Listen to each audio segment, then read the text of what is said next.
sponsored by the Degama Group. Hello, welcome to Rumbo Minero. My name is Cesar Campos, and this time we will be hosting this program together with Miguel Zavala. Jorge Leon Benavides is already in Canada in his capacity as head of the Peruvian-Canadian Chamber of Commerce, where, as we all know, the most important mining event in the world, PDAC, will be held. Miguel, how are you? How are you, Cesar? Nice to be with you. Well, we will have today, Miguel, an important interview with the new head of the Ministry of Energy and Mines, Miguel. An important interview with the new head of the Ministry of Energy and Mines, Engineer Rómulo Mucho Mamani. And there is really a lot to talk about with him, especially in a week that has been transcendental, above all due to the movements that have taken place within the board of directors of Petroperu. The decisions that have been taken by the Ministry of Economy and Finance are now predominant in Petroperu's board of directors. What this restructuring will look like, and the other announcements that Engineer Rómulo Mucho has also made regarding the promotion of mining projects. Also with a phrase that I liked very much, Miguel, where he says, mine yes, gold yes, water yes. That is the whole set, for example, to develop projects or mega projects such as Tia Maria in the Tambo Valley. That is right, Cesar. Well, we will also ask you what will be the message that the government will take to this new version of PDAC 2. To this new version of PDAC 2024, where the mining course will once again be present, bringing you all the exclusive interviews and all the details of this important global mining investment event. That's right, PDAC in Toronto, Canada from 3 to 6, March 3-6 of this year. As always, we invite Gabriela Chicoma to bring us the most important mining news of the week.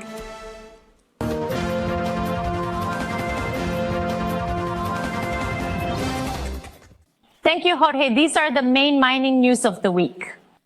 In the first month of the year, the Ministry of Energy and Mines approved 10 mining projects totaling $79 million, which are expected to boost economic recovery, promote job creation, and increase the supply and demand of goods and services, which will improve the quality of life of thousands of Peruvians. In its expansion in Peru, Compañía Minera Argento is looking at the resource potential of the Lima region. In this regard, the company filed an application for the 100-hectare Rafaela 24 concession in the Ataviros Alto district with the Instituto Geológico Minero y Metalúrgico INGEMET. In a sign of recovery, Peruvian mining experienced a significant increase in employment generation. According to the Ministry of Energy and Mines, at the end of 2023, an average employment of 225,674 workers was recorded, marking the second highest milestone in the history of mining activity in the country.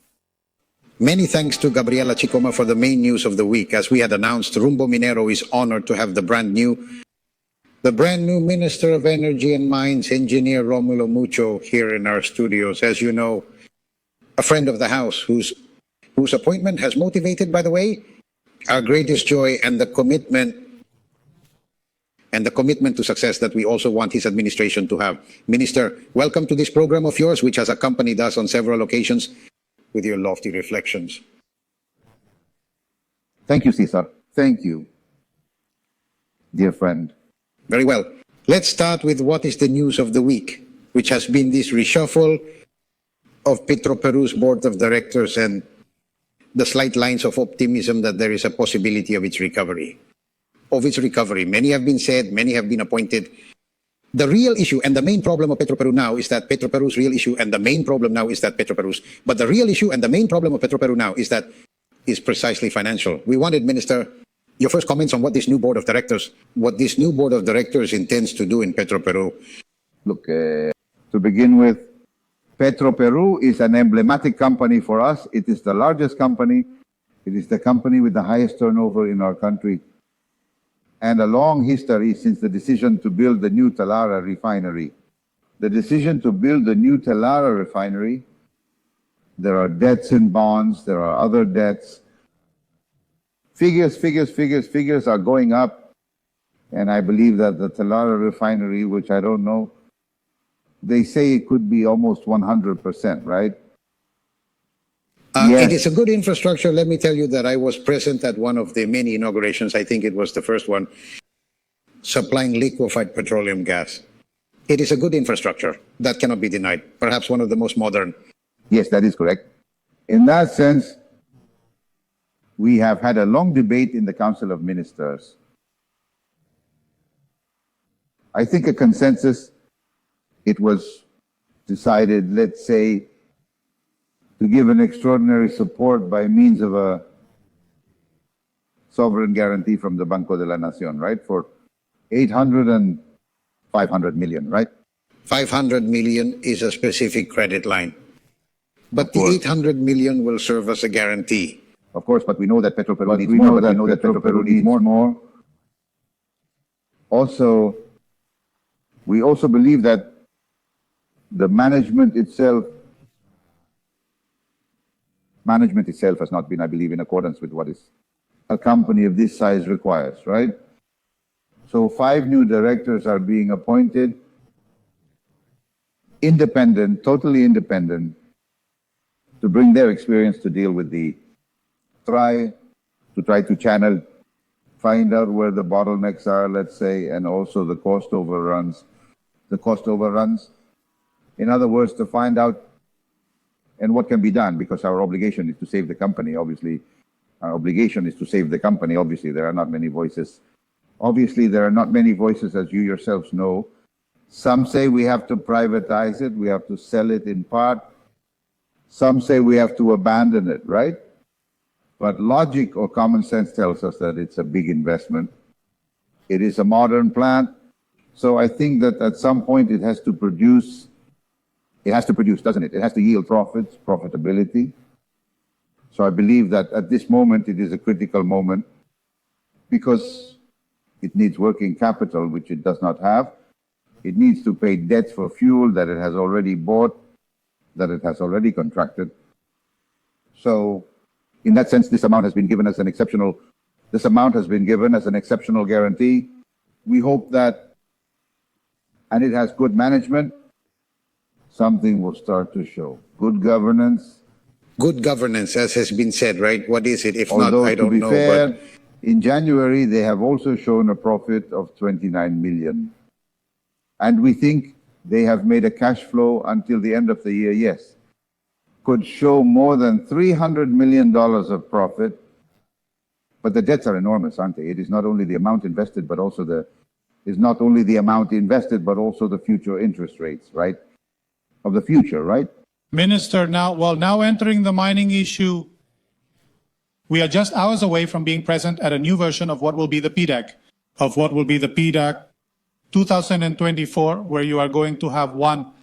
You have attended multiple PDAC in previous years, but now with a special reason in your capacity as Minister of Energy and Mines. What is the message you carry from the government to this new event? And what would be, well, a little bit of what has changed in relation to that was presented in 2023? There's a lot of expectation of our trip, of our arrival. We already have a very, very full program, don't you think? Of meetings, of dialogue tables, of, let's say, meetings with multilateral entities, investment banks. And we also have a special day, Peru Day, which is on Monday. Then on that day, Peru will have the opportunity to use a whole room where the president of the BCR, the prime minister, the minister of economy, the speaker will present. In this case, we will show what Peru is, what are the conditions at this moment to be able to continue attracting investments, and also the progress, right, in our projects, and also the initiatives that the government has undertaken since the mining convention, such as the single digital window for explorations, right? And this is advancing further with all the institutions involved. And I believe that soon a few months could also be for production. There is a good predisposition of the other sectors. That is the good news. The fundamental news that we have to bring is that Peru is regaining confidence, that it is betting on its people, and it is also experiencing a relative social peace, isn't it? To be able to say to investors, keep coming back, because mining investments, as we know, are long-term. Right? All issues can be conjunctural. That's right. Governments always think, sometimes they say, this government is not favoring, but I am betting on the long term, right? Yes. Investment attraction is also linked to the effort you are initially making to unblock projects. That as of February of the current year, there are $500 million of investment that already have a dossier approved by your sector. You calculate, as you have already said in some other media, that in the first quarter we could be around $3 billion, and you estimate $1 billion, and you estimate for the whole year $5 billion. $1 billion for the whole year. We would like to...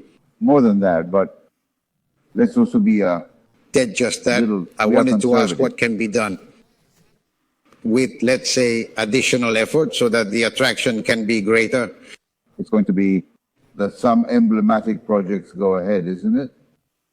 I have been in mining for more than 40 years, and I have always seen that when a project goes ahead, it pulls others, right? It pulls others, right? It was a time, for example, since the year 2000, after 2003, 4545 projects. So there is everything that, of course. So now we also think that there are some with advanced permits.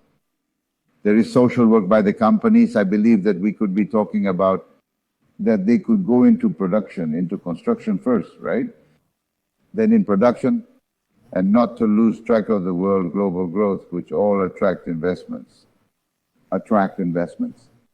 Peru is also in that competition to attract investments, isn't it? We are going to continue talking, Minister. Allow us just a brief pause because I would like to invite Gabriela Chicoma, who has important information.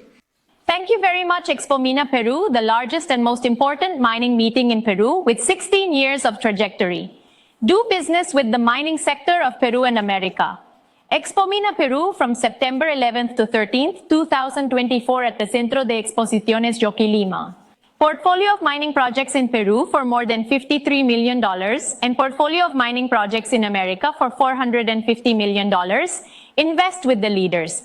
Participate in Expo Mina Peru 2024. For more information, check our website www.expominaperu.com.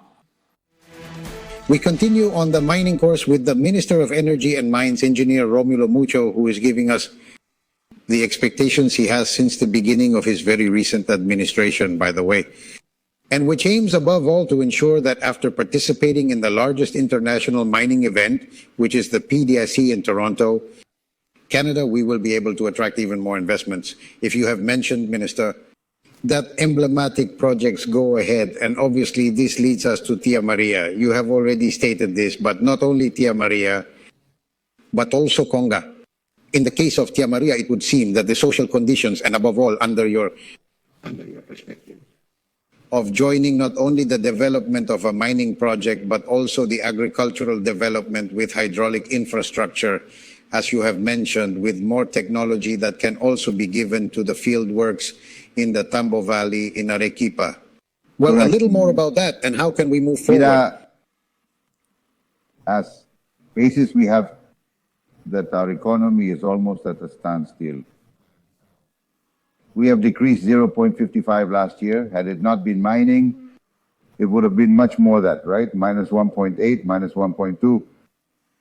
So we are convinced that mining projects move the needle of economic growth, and believe that economic growth is, well, more construction, greater production, greater exports, and also greater productivity, right? From work and revenue. And all this brings more revenue. In the end, that is economic growth, which is the road to development, right? So how can we not understand that? In that sense, we Peruvians think that the projects that are already matured have to come out, right? A sector that we already know who they are has already jumped out, right? That I'm practically trembling and telling lies. No. The scenarios have changed. It is no longer 2011. It is no longer 2007. There is a sector of Peruvians that, well, perhaps they will never understand. The radicals, as you call them, are... Radicals, as you call them, and who have an ideological apprehension that will never change. So yes, we do not intend to change their thinking either, do we? But reality demands that we, the ministers, have to make an effort, each one of us in our own sector, the effort to make Peru grow. And that is the government's guideline. So it is not only the task of the Ministry of Energy and Mines, but also of other ministries, especially Miragre, Culture, Environment, right? Even economy. So we believe that we have almost the same vision, the same objective, the same purpose. And how? By doing things right. I defend modern mining. People sometimes think that they are anchored in the mining of 20 years ago. And, well, this brought consequences, let's say, negative. There is a negative past, but not today. Today we are already talking about modern mining. It is modern and responsible and social and also committed, because if not, it cannot export its products. Of course, that is how the radicals sometimes lie to the people. Because Peru's international commitments to place its minerals, they justly have to respect the environment, labor, and social rights in there. It has already been had to be closed. In the case of Tia Maria, I am not suggesting that Tia Maria should leave, but rather the integral development of the Tambo Valley. This valley could be an agro-export valley if it is mechanized. If it is mechanized, the cultivation habits are changed, and even more of the agricultural frontier can be recovered. I know the valley, don't I? Continuing with the subject of Tia Maria, Ingeniero, and Southern, a few days ago, some ill-intentioned information, right, in which they indicate that you would have a conflict of interest or a special interest in taking forward Tia Maria due to a relationship you have had with a company that is a supplier of solder. So that our public and all of Peru is clear, could you explain a little bit about that issue? It is a lie. Rómulo and many have very high ethical and moral values. I have completed my professional training abroad. I understand well how it is. I am an entrepreneur. Nobody can deny that. I have been for many years, more than 20 years. So my company, well, it works. It provides specialized services to different mining companies. And that continues. The company is still alive. I have resigned. I have already resigned from the general management of my company. And I knew it because the government calls me, the president calls me, so I want to serve the country. I want to serve the country. And when it has been my turn in the past, I have done the same. When I have been vice minister of mines, I've been a congressman for a year, that is. I am a guy who takes care, who is coherent, and I am a guy who takes care, who is coherent and sincere, so I am not worried about that because they are not going to find anything Maybe else. they want the ministers to come out of the convents, right? And besides, everybody knows that it is better than a person who knows the sector and who dissociates, as you have always done, being vice minister of mines, being a congressman of the republic, with your own particular interests. I believe that, but let's move on to some of your ideas that I think are fundamental to develop. About Conga. We were with Victor Gobitz, the head of Sociedad Minera of Mining, Petroleum and Energy last week, and he told us that in the case of Conga, we have to think of it as a trilogy, a unit with Galeno and Michiquilay. We should not only bid for Conga, which also has better conditions now to be able to move it forward, but to think about generating more value with the other, to generate greater value with the other mining units. He is right. Right. But Congo is not so close. That depends a lot on Newmont, doesn't it? The company that is going to develop, Newmont at this moment should develop more Anacocha Vineyard, sulfide. It has everything. It only needs the division. And they are working here to, once again, Newmont will look at Peru, which is their objective, isn't it? So that Anacocha, sulfide, later Conga could come out. But let me tell you one thing. Since the office has received the Conga community members, they have told me we need work, we need the project to go, right?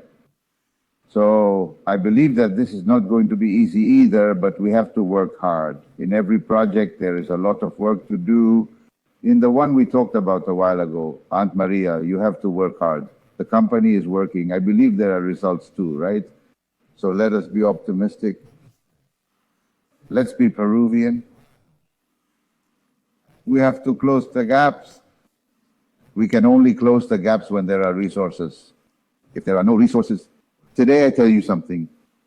As a minister, I am receiving, let's say, multiple needs from the regions, from the mayors, from the governors. And I wonder with what money we are going to take care of that, because the budget of the Republic is no longer enough. So then we have to put productive projects, in this case, mining projects, which are the most important engine of the economy, and also hydraulic projects and others, right? Engineer, we also want to address the issue of mining formalization, right? Well, we have already talked about the issue of the reinfo, which, well, many say that it should disappear or that there should be substantial changes.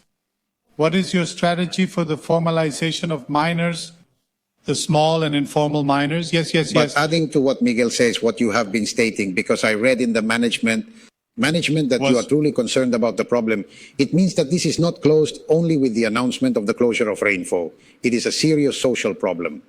Yes, it is a complex problem. A complex problem, Leon, the truth. We are just analyzing it, even receiving people who know. Because in the end, after all, I don't know if I'm the one who will solve the problem, because it is social, it is economic, macroeconomics, it is social, economic, macroeconomic, environmental, right? They are different, let's say, scenarios or different factors, different components, even though they are not the same. One thing is mining in Batas, another thing is mining here in the south north of Arequipa in Carabeli. Chala here, Chaparra. And another thing, for example, is Puno mining, right? La Rinconada, Ananea, where I have been visited by miners, and many of them are already informalized. So why do they continue to treat us as informal? We have everything. We are already working with a plan. So it is not so easy, huh? We cannot put everyone in a sack, can we? So during the time it takes us, we are going to address the issue in depth, right? But anyway, with support from other sectors. There are 500,000, by the way, informal miners, 1 million people, including their families, the committed ones. This is an issue that really cannot be neglected. Only with drastic measures, I close Rainfo, and that's it. Absolutely. We have to move forward a little more. We are aware of that. Very good. Minister, I also wanted to consult you on one of the promises made by President Ina de Boluarte last July 28. It was the issue of boosting the petrochemical industry in our country. Wasn't it mentioned at some point that there were some companies interested in developing this industry? Companies interested in being able to develop this industry. How do you see it? It is feasible. There are possibilities to develop this petrochemical industry. Yes, it is an offer and a project that is almost advanced at a conceptual level. There is a plant, a petrochemical plant in the south of Peru. We are there, let's say, seeing how the ministry is getting involved fundamentally for the gas issue, right? There must be, let's say, the raw material to be able to process where the ammonia comes out, which is the key to everything. Ammonia is the raw material for urea, for ammonium nitrate, for quite a few of them, these products that come out. And that's the goal, isn't it? Look, you remember that in the year 2007, there were three projects, and one of them was more advanced. But the conditions at that time did not move forward. So a company outside the three of them is pushing this project today. I am sure that we are going to do our best to make this project a reality. It is not easy, isn't it? And well, this one, if we have raw material, we should have done this a long time ago, right? We want that exporting urea, ammonium nitrate, right? Silver income. Work. And about natural gas, what can we say? You are going to maintain the project that your predecessor, Oscar Vera, Balborovich had included, that is to say, the transportation system. Integrated gas transportation, the gas pipeline, as a project to be able to supply natural gas to the south of Peru. I believe that it is no longer in the dimension that was announced, but yes, to attend, let's say, the communities, for example, that the convention does not have gas, for example, right? Where is the gas? And as far as possible, well, yes, I think it is a necessity. The people of the surrounding area need gas, and other sectors as well. There is a whole gas massification policy, right? And more, the companies, this one, Calida, Promigas, Contugas, there are several companies, I believe, that have been moving forward, right? They are moving forward, and we will see, well, how far we will go with, let's say, with all the support that the Ministry of Energy and Mines, Mr. Minister, it has been a real pleasure to talk to you. We hope to engage you in the next editions of Rumbo Minero to be with us. You will accept from time to time some critical mission of some things, but please take it well because, you know, I repeat, you are a friend of the House. You are a friend of the House. We know of your integrity, your intelligence, and your devotion to mining, and above all to the most forgotten peoples of Peru, among them Puno, which is the region where you come from. This commitment is fully guaranteed, but I hope we can continue to talk continuously because our audience is precisely the one that is following all the dynamics of the mining world here in Peru, the dynamics of the mining world here in our country. Thank you. Thank you. And good luck at PDAC. Rómulo Mucho, Minister of Energy and Mines, was here with us. We are leaving immediately with Gabriela Chicoma, information about... Thank you very much. Expo Mina Peru, the largest and most important mining event of the year 2024 with 16 years of trajectory, with the special participation of the United States as guest mining country. Expo Mina Peru is the only Peruvian event certified by the United States Department of Commerce. Do not be left out and be part of this great mining event. Reserve your booth at Expo Mina Peru. For more information, visit our website, www.expominaperu.com. In our international block, American Mining, as always, we link up from Wall Street, New York, with José Gonzáles, international editor of our magazine Rumbo Minero. As always, a pleasure to talk to you, José. How are you? Likewise to Cesar. Glad to be with you every week. One of the latest news items that catches our attention and that I am sure you will comment on at length is this decline in share prices of 13 very important minerals, lithium, nickel, and cobalt. This decline has been going on since the year 2023 and has been accentuated in the first 2 months of this year, 2023, of the current year, 2024. And this obviously has an impact on the objectives of electromobility, which is intended to be universalized. How is the market for these metals, and is there a possibility of recovery? That is correct, Cesar. Lithium has continued to correct in its prices to accumulate losses of almost 84% since its peak in November of 2022. Copper has lost 65% of its value since April 22, and nickel has fallen 64% since March 22. The fall in the prices of the most significant metals for electromobility due to their use in electric batteries is related to what we mentioned a couple of weeks ago regarding the slow adoption of electric vehicles, which the markets assume to be sudden, accumulating inventories that generated shortages, now converted into surplus inventories. According to Bloomberg, this situation is causing automobile manufacturers to abandon purchases of mineral and metal stocks, which in turn is causing mining companies to encounter limitations in financing projects at a time when inflation has increased mine production costs. Miners such as Kema Resources and Horizonte Minerals are selling or have stopped expansion in cobalt in Congo and nickel in Brazil, with Junior Core Lithium and Panoramic Resources ceasing operations in lithium and nickel in Australia. Albemarle, Glencore, and BHP are postponing and suspending projects in lithium in South Carolina and nickel in New Caledonia and Australia. Bloomberg points out that such decisions contrast with government efforts to secure access to critical minerals, and that the problems of private miners could lead to shortages within a decade as demand accelerates. Such a scenario has led automakers such as Ford, General Motors, and Tesla to finance mining projects or acquire mines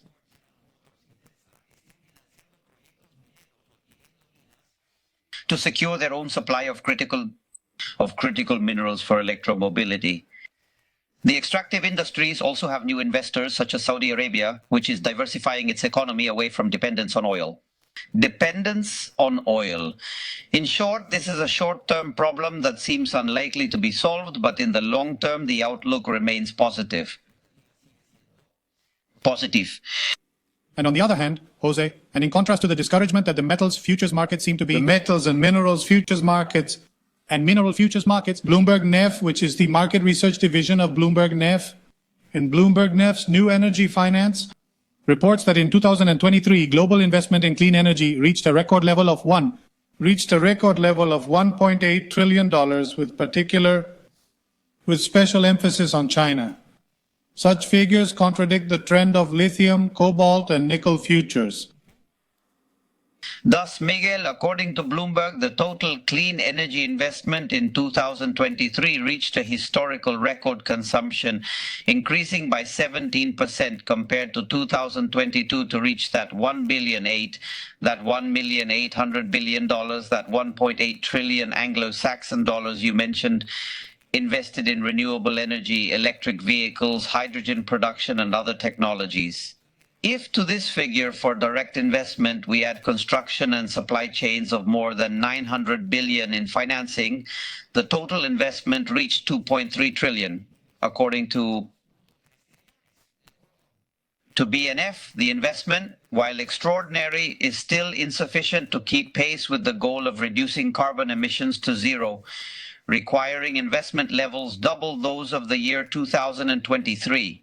According to BNF, investments of close to $5 trillion a year are required between the years 2024 and 2025 to meet the Paris goals.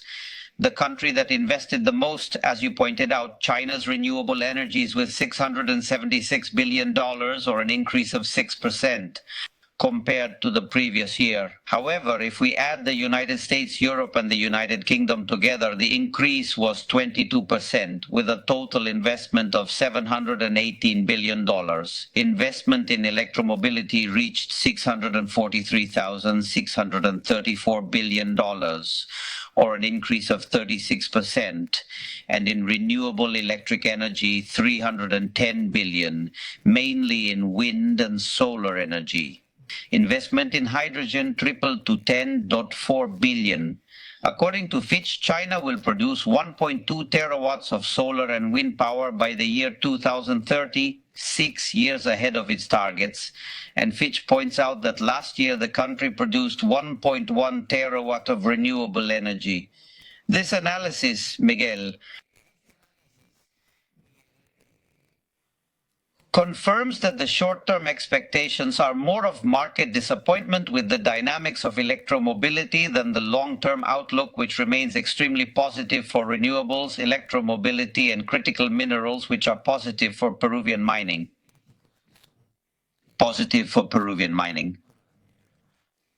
Jose, as always, thank you very much for this link. We will be in touch next week anyway.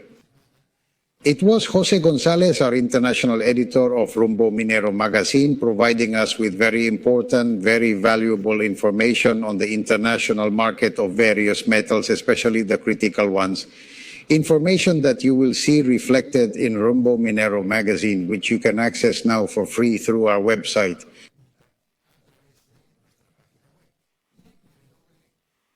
www.rumbominero.com.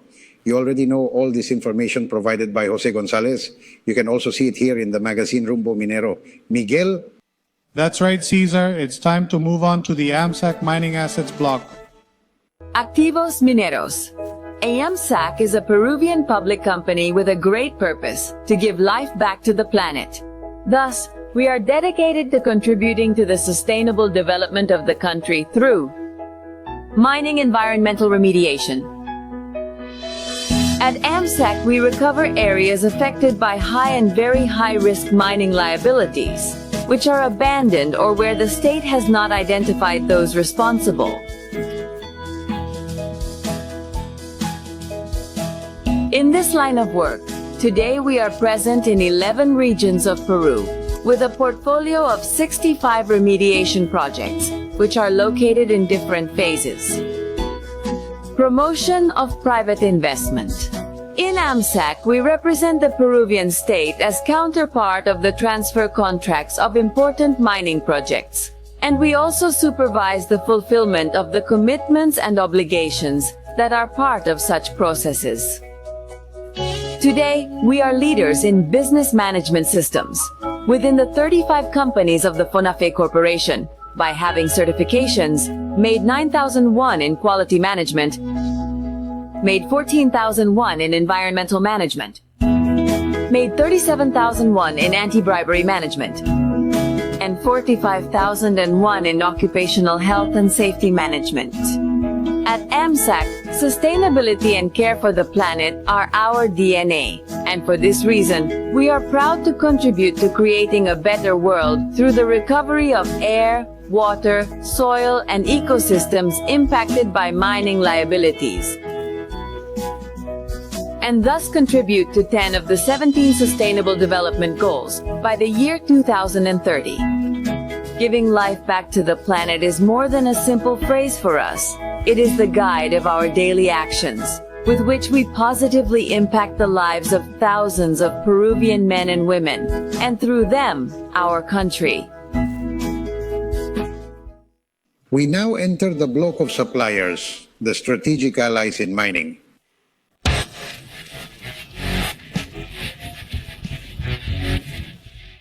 Well, in our first interview of the suppliers block, we are now pleased to introduce Alvaro Correa, General Manager of ACME and Company, welcoming you to our first interview. And Company, welcoming Alvaro. We wanted to ask him how many years have you been working with the mining sector and what is the portfolio of products and or services that your company provides? Good afternoon. We have 12 years in the market, in which most of the time we have dedicated to the automation of heavy machinery, automation of mining processes, both in concentrator plant and mine. In the heavy machinery area, everything related to automation of face drilling machines, raise boring machines, ore haulage systems, among others. And of our services, all the automation and control, calibration services of field instruments, among others. Alvaro, tell us about your business objectives and plans. Plans for the current year and how technology and innovation have evolved. Technology and innovation of equipment, products, or services in your field. Well, for this year, our main objective is to internationalize our company. We have already managed to open a branch in Chile. Soon we should be doing the same in Mexico, and by the end of the year, we hope to reach Brazil. For us, technology is very important. That is why we work hand in hand with our brands that we represent at international level, which are pioneers in everything related to technology. This allows us to bring cutting-edge solutions to our local and international market. Excellent. Finally, Alvaro, could you tell us about your after-sales strategy and customer follow-up? Of course, our after-sales strategy is very punctual, since we try to have commercial advisors always behind our customers so that they can support them in any kind of need or problem that may arise over time. Because for us, our customers are our main value, and they are the ones who refer us and talk about our good work. Alvaro, we want to thank you very much for being present here in the suppliers block, and many successes for the company, which we know is in a very intense line of activity. Thank you very much. Thank you very much. Very well. We had Alvaro Correa, General Manager of ACME and Company. We leave you now with some very important information.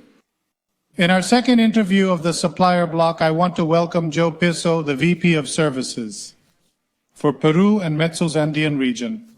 Joe, how are you? Welcome to Rumbo Minero. Very good morning. Thank you very much for the reception. I am very happy to be here with you.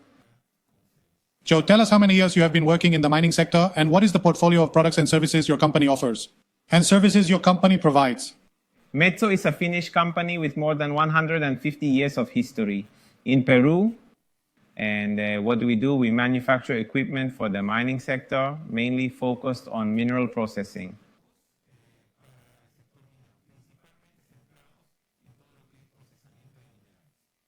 And along with equipment, we also provide services. So we have a long-standing presence here in Peru. We have gone through a series of changes, a series of awards over time. of changes, a series of awards over time. And we, as Metso, have a very important presence in the Peruvian market, and I could say that we are leaders in everything related to the processing of minerals. And today, along these lines, what are the objectives, the commercial plans that you have for the year 2024, and how do you also apply innovation? And how innovation, technological change is also applied to this equipment and the services you provide? We, in aftermarket, which is the area that I lead, for the Andean region, we aim to exceed 200 million euros. Last year, we made 170 million euros, and we have had a vertiginous growth of around 35%. As for our offering, well, our offering is quite broad. We offer from crushing equipment, grinding equipment, flotation, the whole dry and wet area of a mineral processing plant. We have a very complete offering that goes all the way to the tailing stage. Not only that, but we also cover the smelting and refinery part. We also have equipment and services for smelting and refinery in general, and also refinery in general. Joe, tell us briefly about the after-sales and follow-up work you do for your customers. In our case, we have around 5 lines of business within services. One of the lines that has grown the most in the last 5 years has to do with field services. Field services have grown by more than 5 years. 5 times what we had in terms of volume in the year 2017. And what are these services? They are quite specialized services that cover maintenance and process needs in a mining operation. The level of specialization is so high that we combine the experience, knowledge, and technology which we manage as owners of the technology, combined with the experience of many people who have joined the Metso team, coming from different mining operations, including.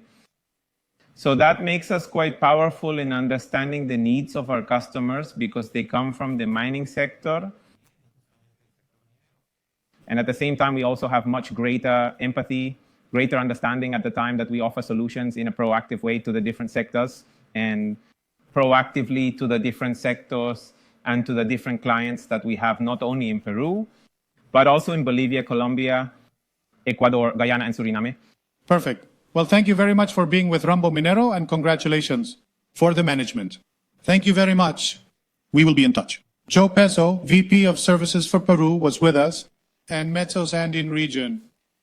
That's right, Miguel. Well, we are coming to the end of the program, and I think the interview with the Minister of Energy and Mines, Rómulo, gives us some new insights about how he is going to give more impetus, especially in attracting mining investment and participating as you and Jorge Leon Benavides are going to do on behalf of Rumbo Minero in the PDAC in Canada. An event that can really allow the minister to focus with these investors on a series of projects that are in the pipeline. Because he believes that we can unlock more than the $5 billion that he estimates that by the year 2020 estimates for the year 2024, including Tia Maria, of course. And yes, Newman is also encouraged again to promote. Yes, I believe that this space is going to have a better environment compared to the year 2023, where we are still in the midst of social conflict. No, and I believe that the message that Mr. Rómulo Mucho will bring will be one of confidence for investors, will be one of confidence for international investors, especially with clear rules so that they can invest in our country. Conga. And in the thorny issue of Peru, in any case, the cards have already been dealt. There is a slight optimism of a recovery. Hopefully that can be fulfilled. We have never adopted a radical position. Here we have not blinded ourselves, nor have we allowed ourselves to be carried away by privatization proposals, liquidation, etc., which lead to absolutely nothing. At least the specialists are commenting positively about it. So, well, we will see what happens in the coming months. The Minister of Economy and Finance has already said that even this year, 2024, Peru is going to be in the red.